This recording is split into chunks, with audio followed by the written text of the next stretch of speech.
In early 2015, we took our kids to San Francisco, and we were sitting in a restaurant, and my daughter, who was 11 at the time, she drew something on her napkin, and she walked outside of the restaurant, and I could see her standing there.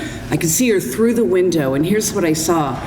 She was holding her napkin up like this, and when people walked by at 5 p.m. on a San Francisco corner, they stopped and they looked at what this little girl was holding written on this piece of paper, and they burst into a smile. It was like this happy bubble was bubbling up in them, and then they walked on. So I went outside. I wanted to know what was written on this napkin.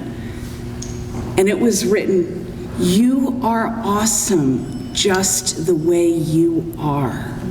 My daughter had written, "You are awesome just the way you are."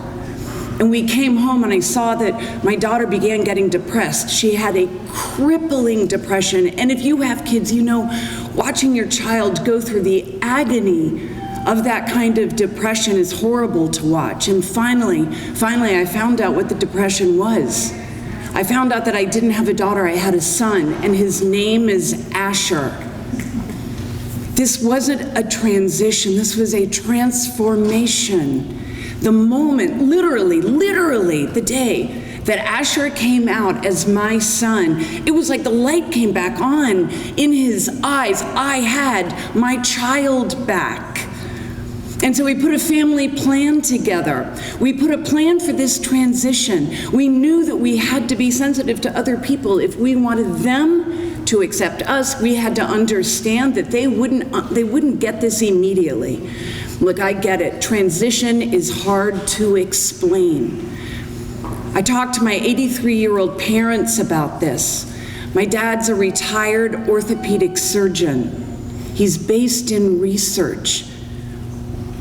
And after he did the research and he saw the statistics on suicide, he said, "Asher, I love you, and you are my grandson." And so we put this plan together as a family. We did the haircut gradually. We talked to the school, we talked to his friends' parents, we talked to our family, and finally he came out at school and there was vicious bullying.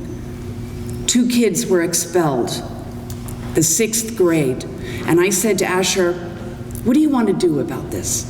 Do you want to move? We'll move." And he said, "Over the summer, I want to start a gay-straight alliance."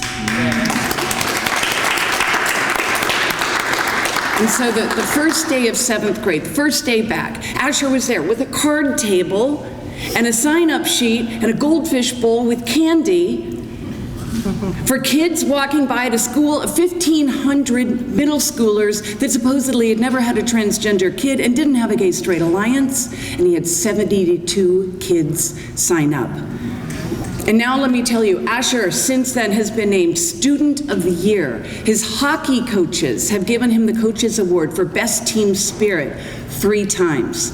He won an award from Disney, their highest honor for writing, named Dreamers and Doers.